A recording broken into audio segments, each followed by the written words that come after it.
Good morning, and a warm welcome to your show, Sunny Mornings, Los Angeles. I'm your host, Melissa, and it's Thursday, June 11th. You'll be interested to know. 44 years ago, today in 1982, Steven Spielberg released E.T. the Extraterrestrial, a warmly told science fiction film about a lonely boy who befriends a stranded alien. The film's emotional storytelling and imaginative design transformed family entertainment and inspired filmmakers to blend wonder with heartfelt character moments. So now you know. And now, it's time for the Surf Report. This morning, it's looking fair with 4 to 5 feet south-southwest ground swell. Conditions are clean early on, but expect them to turn choppy by 11 a.m. as the wind picks up to side shore at 7 miles per hour. Waves will drop slightly in the afternoon, holding around 3 to 4 plus feet. Best time to ride is at 6 a.m. with the 3-foot incoming high tide, when the south-southwest swell is 3 feet at 16 seconds and the side shore wind is 3 miles per hour. The first high tide on Thursday will be 3.5 feet at 7:30 a.m., followed by a 1.5-foot low tide at 12:15. The nearshore buoy at Santa Monica Pier reads 69 degrees for the water temperature. Conditions start off clean with waves around 2 to 4 feet on Friday, but choppy conditions develop by afternoon. Saturday sees a steady 2 to 3 plus feet with fair conditions throughout the day. Expect the best surf on Sunday as swell builds to 3 to 4 plus feet, maintaining clean conditions early before choppy conditions arrive later. This morning, there's patchy fog, and it feels like 66 degrees with 5 mile per hour wind. The sunset will take place at 8:05, and it will rise again tomorrow at 5:42. Looking ahead in the weather. Saturday will be mostly sunny with highs near 64 and a northeast breeze up to skip. Sunday and Monday warm up with Sunday near 68 and Monday near 72, staying partly to mostly sunny with lows in the upper 40s to mid-50s. A slight chance of rain returns Tuesday afternoon into Tuesday night with highs near 71 and overnight lows around 57. Bonjour, food enthusiasts. This podcast is brought to you by Versailles Cafe and Pastries in Encinitas. Nestled on El Camino Real South, just north of Encinitas Boulevard, this cafe is a haven for culinary delights. Indulge in their amazing Eggs Benedict or their gluten-free crepes. You can grab a panini for lunch or just breeze on through to get your morning coffee. They are open every day from 8 to 5. So stop on by and don't forget to tell them Sunny Morning sent you. In local news, Southern California beaches are experiencing a large south swell that has brought in massive waves, attracting many surfers and spectators. The National Weather Service has issued a beach hazard statement for the region, which is in effect until Thursday afternoon. On Wednesday, the surf peaked with waves ranging from 4 to 8 feet, and some sets even reached 10 feet. While the swell is expected to subside on Thursday, elevated conditions will persist through the end of the week. According to the National Weather Service, this creates a high risk for rip currents, making swimming conditions potentially dangerous.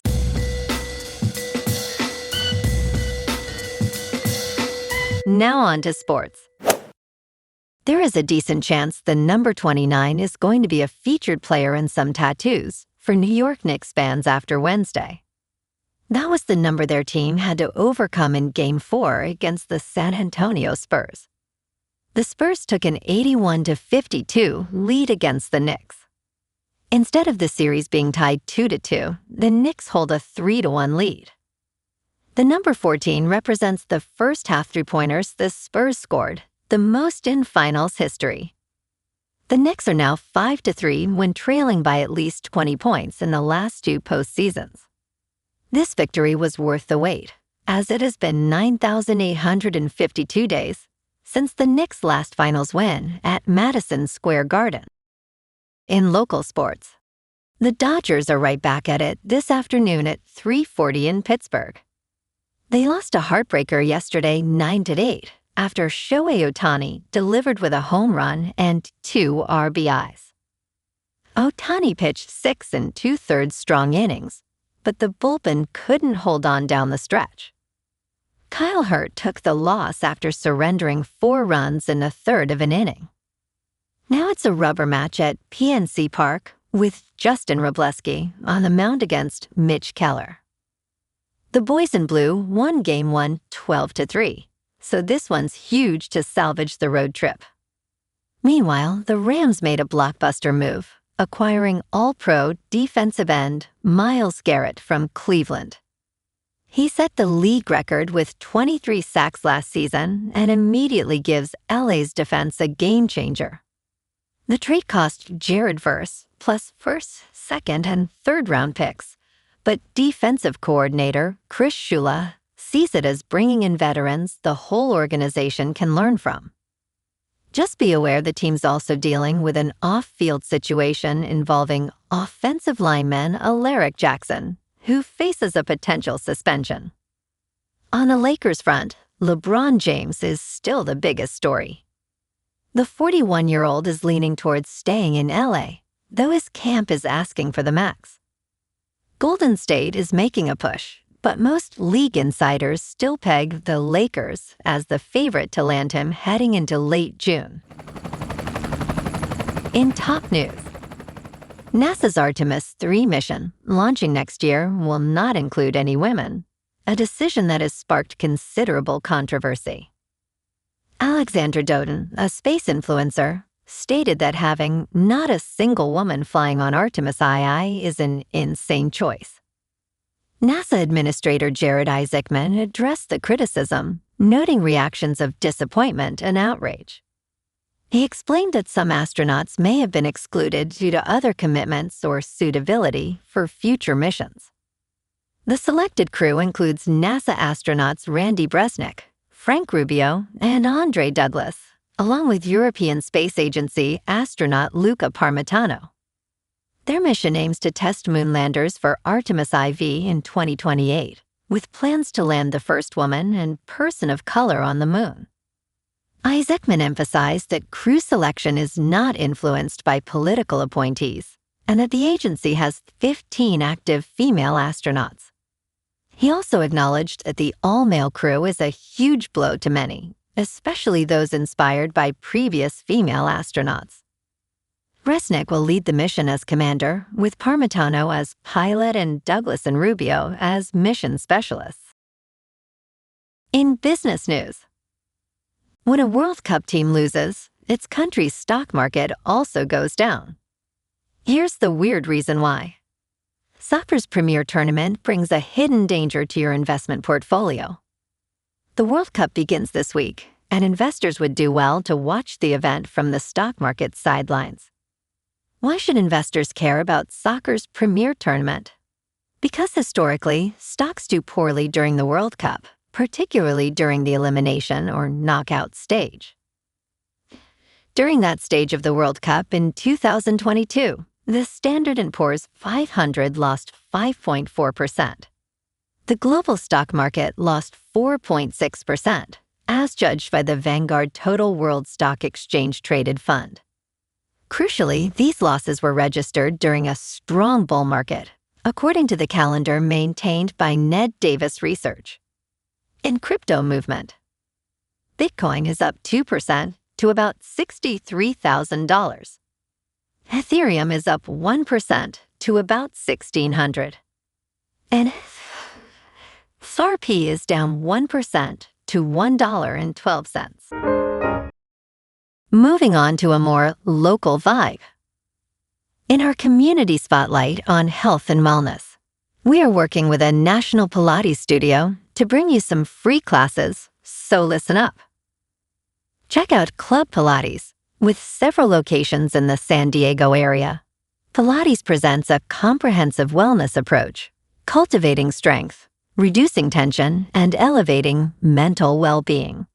Scientific research affirms its benefits.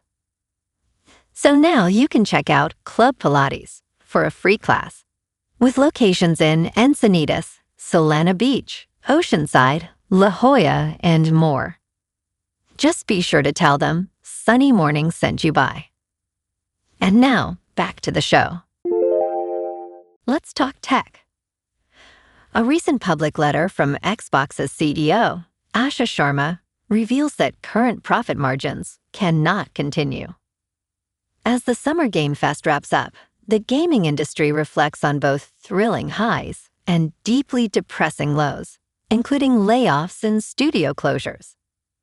The memo highlights that excluding Activision Blizzard King, Xbox has spent over $20 billion in 5 years, yet revenue has declined nearly $500 million. The executives admit they are overextended with their studio acquisitions and face intense competition for player attention. While layoffs are not explicitly mentioned, reports suggest substantial cuts may occur in July. And in entertainment news, the House of the Dragon preview had the audience at the Taormina Film Festival squealing, cheering, and gasping in their seats.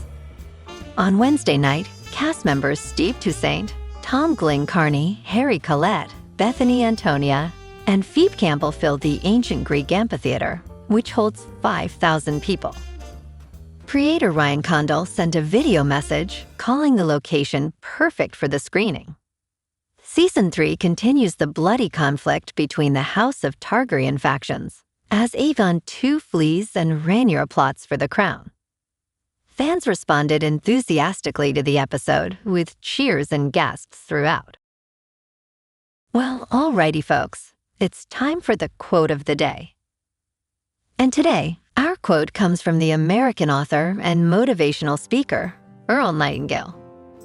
And he said, "All you need is the plan, the roadmap, and the courage to press on to your destination."